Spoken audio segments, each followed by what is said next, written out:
Fala turma, tô aqui de novo, beleza? Vamos lá, terceira aula, não tira a bunda da cadeira, vamos estudar porque a prova tá aí, beleza? Vamos lá, vamos trabalhar agora a parte no seu edital vai estar escrito como interpretação.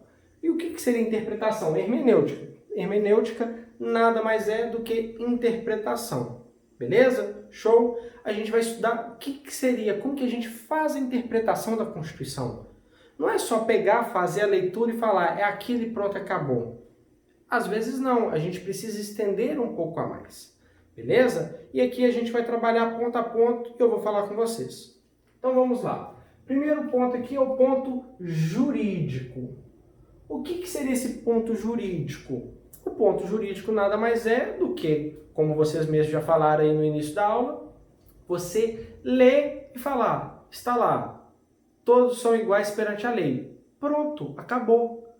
Então, se te perguntarem, o que é ser igual a outra pessoa? A Constituição fala, todos são iguais perante a lei. É a literalidade da lei, que é o modo tradicional nosso. Quando vocês não vão ler alguma coisa, vocês não leem e falam, é aquilo ali. Às vezes a gente pode até querer interpretar de uma forma diferente, mas em regra, você lê e fala, é aquilo e pronto, acabou. Esse é o modo jurídico, o modo tradicional. Eu, quando advogava, eu fazia dessa forma. Eu pegava lá e falava, matar alguém, pena de tanto a tanto. Se o meu cliente matasse alguém e o promotor quisesse pedir uma pena maior, eu falava para o juiz, juiz, está errado, porque a lei fala que a pena é de tanto a tanto. Como o meu cliente é assim, assim, assado, a pena para ele tem que ser de X a Y. Ponto, acabou. E aí eu tentava auxiliar o juiz na concepção dele da interpretação da lei, utilizando exatamente o que está no texto. Essa é a primeira forma jurídica de interpretação, beleza? A segunda é a interpretação normativa estruturante. O que seria essa normativa estruturante? É o que o legislador, lá, o poder constituinte que eu falei com vocês lá atrás, quando ele estava criando a Constituição, o que ele queria dizer naquele momento? Por que ele colocou aquele texto? Porque aí também a gente não pode se prender apenas à palavra. A gente vê várias discussões, caso recente agora, do ex-presidente Lula. Lá a Constituição fala, ninguém será culpado senão pelo trânsito em julgado. Beleza? Isso é o que está na Constituição. Não estou entrando no aspecto nem do caso dele, nem no caso político, apenas a interpretação constitucional. Vinha o Ministério Público e falava, olha, vinha na verdade o advogado e falava, olha, tem que seguir a literalidade da lei, tem que usar a forma tradicional. Aí vinha o Ministério Público e falou assim, não, quando o legislador trabalhou aquilo, ele trabalhou num outro contexto, de um poder judiciário célere, que funciona, é uma máquina pública dessa forma. E aí ele falou, na verdade, aquele legislador, quando criou a lei, tinha uma outra intenção, que não é essa da literalidade. Acabou que, por maioria dos votos, o STF entendeu pelo modo tradicional no caso dele. Mas é um caso que sempre está em discussão, não é só no caso do Lula, já tivemos outras decisões, tanto contrárias quanto favoráveis.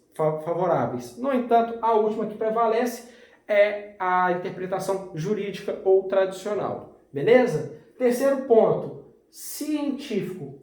O que é esse científico? É o sociológico. É o que a sociedade estuda sobre aquele tema. Por exemplo, no direito civil fala da união estável, do casamento homem-mulher. Nós, da sociedade, sempre tivemos essa criação ainda preconceituosa de o casamento entre homem e mulher. Isso vem muito da linha católica que nós temos hoje no Brasil, católica cristã, também entrando nos protestantes, da doutrina cristã que fala que o casamento é entre homem e mulher. Se o casamento é entre homem e mulher, então homem com homem não poderia.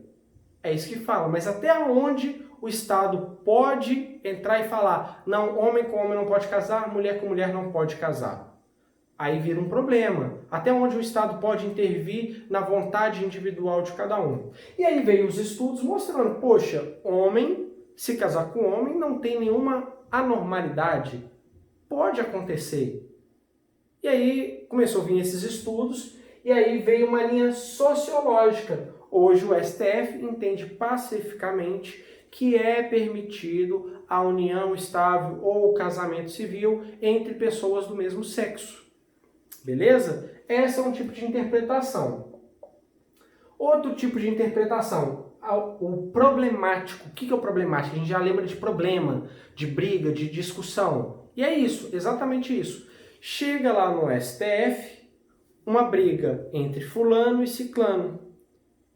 E aí, baseado nesse caso concreto, nessa discussão, o STF surge um novo entendimento. Nem o entendimento de uma parte, nem o entendimento da outra. Surge com um novo entendimento. E aí ele vem e aplica esse método problemático. Beleza? Que é baseado no quê? No caso concreto, no processo judicial específico. Depois a gente trabalha o concretizador. O que é esse concretizador? É o que mais acontece hoje em dia no judiciário, na verdade. Além do problemático, né, que analisa o caso concreto, é o concretizador. O que é? Uma releitura do texto. Acaba que mescla aqui em cima, né, com a intenção do legislador. E aqui a gente volta aqui para baixo e trabalha esse concretizador. Que a gente vai chegar ao STF e vai falar, poxa, foi feita a escrita, o contexto era esse e a intenção era essa. Porém, a sociedade está evoluindo e por estar evoluindo, a interpretação, a gente tem que traduzir essa interpretação para os dias atuais. E aí ele faz uma releitura do texto. O que já linka a gente com o próximo de baixo, que é o comparativo. O que é essa comparativa? É a evolução dos conceitos. Aqui em cima, a evolução da sociedade e do pensamento. Beleza? Aqui é a evolução comparativa. Então, poxa, o Brasil hoje interpreta que a Constituição, vamos supor, o caso de pena de morte. A Constituição fala, é vedada a pena de morte. Não há pena de morte no Brasil, exceto em caso de guerra declarada. Beleza? Aí o Brasil assina um tratado internacional. Nesse tratado internacional fala que é proibido a pena de morte em qualquer hipótese. Por exemplo, aí o Brasil vai aderir esse tema.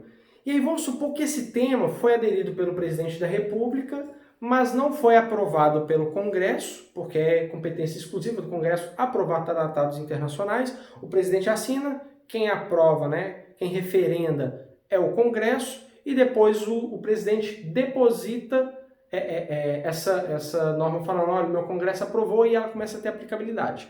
Há doutrinas na parte de direitos humanos, eu não vou discorrer muito, que fala que já vale desde a assinatura, outros falam que é desde a aprovação pelo Congresso, enfim, independente disso. Suponhamos que um país não aplica porque eles tiveram uma interpretação X. E vamos supor que o Brasil declara guerra. Chega lá, a pessoa comete um crime de guerra específico punido com pena de morte. Aí a gente entra já um pouco dentro de direito penal militar, chega lá para o presidente da República, porque ele tem que aprovar, tem que ser uma pena superior a 30 anos, pelo tipo de crime que ele cometeu, contra a estrutura, né, governamental ou de guerra, que possa causar um prejuízo, né, que é segurança nacional. Enfim, ele cometeu esse crime, o presidente vai e condena ele. Vamos supor que seja esse caso. Aí essa pessoa recorre, vai para o STF e fala, poxa, STF, lá na Alemanha eles já não aplicam mais isso por causa desse pensamento. Então a gente pode fazer uma analogia, uma evolução, uma comparação, uma analogia de conceitos aplicados em outros locais para a nossa realidade atual. Beleza? E aqui a gente finaliza essa parte de interpretação ou hermenêutica. Se a gente fosse trabalhar ponto a ponto e discorrer sobre ele, seria muita coisa. Mas aqui a gente esgota o conteúdo suficiente para a sua prova.